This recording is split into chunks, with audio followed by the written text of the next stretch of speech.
Chers étudiants et étudiantes, dans cette vidéo, je vais expliquer comment vous pouvez réaliser la synthèse de l'aspirine au laboratoire.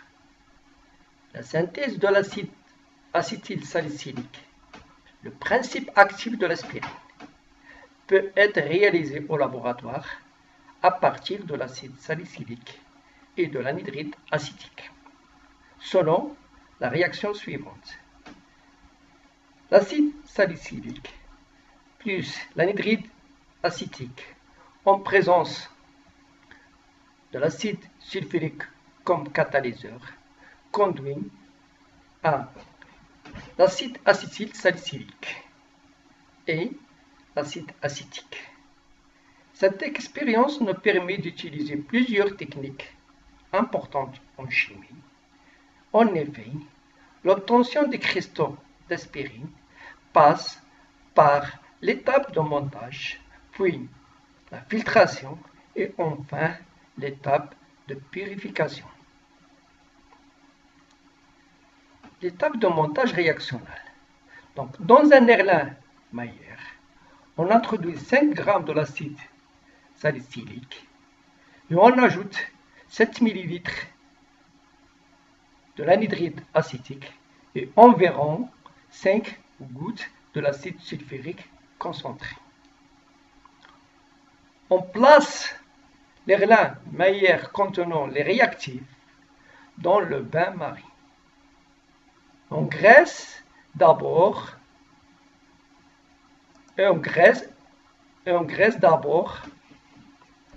le rodage mâle du réfrigérant.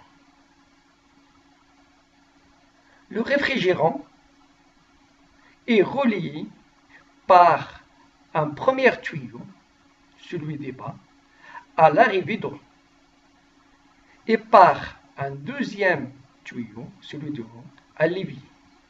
La circulation d'eau de robinet refroidit les vapeurs produites et les condense en retour vers l'Erlenmeyer.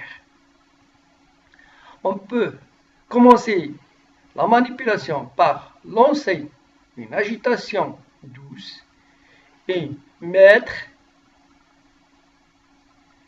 la circulation d'eau dans le réfrigérant. Ensuite, on met un chauffage léger entre 50 et 60 degrés C. On maintient le chauffage à reflux à cette température pendant 20 minutes. Quand le temps est atteint, on arrête le chauffage. Quand l'ébullition est calmée, on sépare l'Erlenmeyer du réfrigérant. Pour accélérer le refroidissement, on passe le fond de l'Erlenmeyer sous l'eau de robinet. On ajoute 60 ml d'eau froide.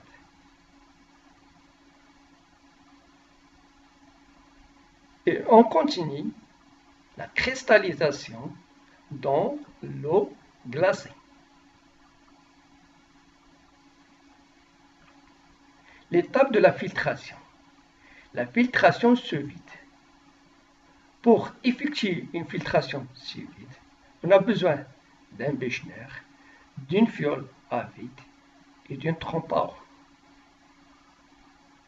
La trompe à eau sert à aspirer l'air qui est à l'intérieur de la fiole à vide pour créer le vide. La création de vide entraîne une différence de pression qui accélère la filtration. Pour effectuer une filtration vide, il faut bien maintenir le matériel afin que la trompe à eau ne lâche pas. Mettre en marche la trompe à eau avant de verser le mélange à filtrer. Donc, on commence par mettre on marche la trompe à eau, on verse les cristaux dans le Büchner. On peut boucher le Büchner par la main pour que l'aspiration soit efficace. Pour récupérer le filtre, il faut d'abord enlever le Büchner, fermer le robinet d'eau. Déposez le produit dans un verre de montre. Mettez l'ensemble dans l'étuve à 80 degrés C pendant 15 minutes. L'étape de purification. Le produit obtenu est insolide. Donc la méthode qui permet la purification, c'est la recristallisation. La recristallisation a pour but de purifier un produit en le débarrassant des impuretés qu'il pourrait contenir. Le principe de la méthode. Cette technique repose sur la différence de solubilité à chaud puis à froid entre les impuretés et le produit pur dans un solvant donné. Donc là, vous allez mettre dans un bécher le produit brut qui contient le produit pur et les impuretés. Dissoudre le produit brut dans le minimum de solvant à ébullition. On va obtenir une solution homogène dans laquelle tous les constituants sont solubles. Après refroidissement, le produit pur cristallise et les impuretés restent en solution. Pour séparer les constituants de ce mélange hétérogène, on fait une distillation, une filtration sur Büchner. Le choix des solvants est très important. Donc, il faut choisir le solvant dans lequel le produit est purifié et peu soluble à froid, mais soluble à chaud. Et les impuretés sont solubles même à froid. Donc, nous allons introduire l'aspirine brute dans un bécher. Et ensuite, on va dissoudre le produit brut dans le minimum de solvant à ébullition, tout en agitant.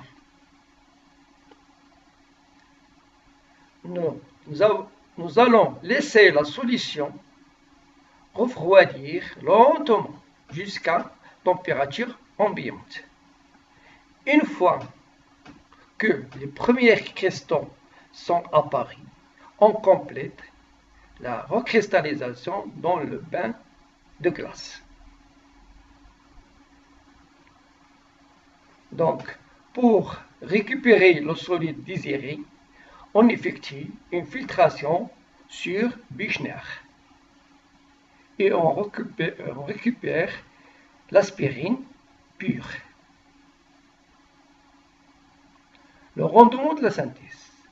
Pour calculer les quantités, tout d'abord, on doit calculer les quantités de matière des réactifs introduites pour déterminer le réactif limitant. Et ensuite, on doit calculer la masse théorique de l'aspirine, qu'on l'on peut espérer obtenir, qui est égale à la masse de l'aspirine théorique, est égale à la masse molaire de l'aspirine fois Xi final. Le calcul de rendement de cette réaction, c'est la masse expérimentale sur la masse théorique. Et enfin, pour s'assurer du produit obtenu, on le vérifie par le point de fusion sur bande de Koffler.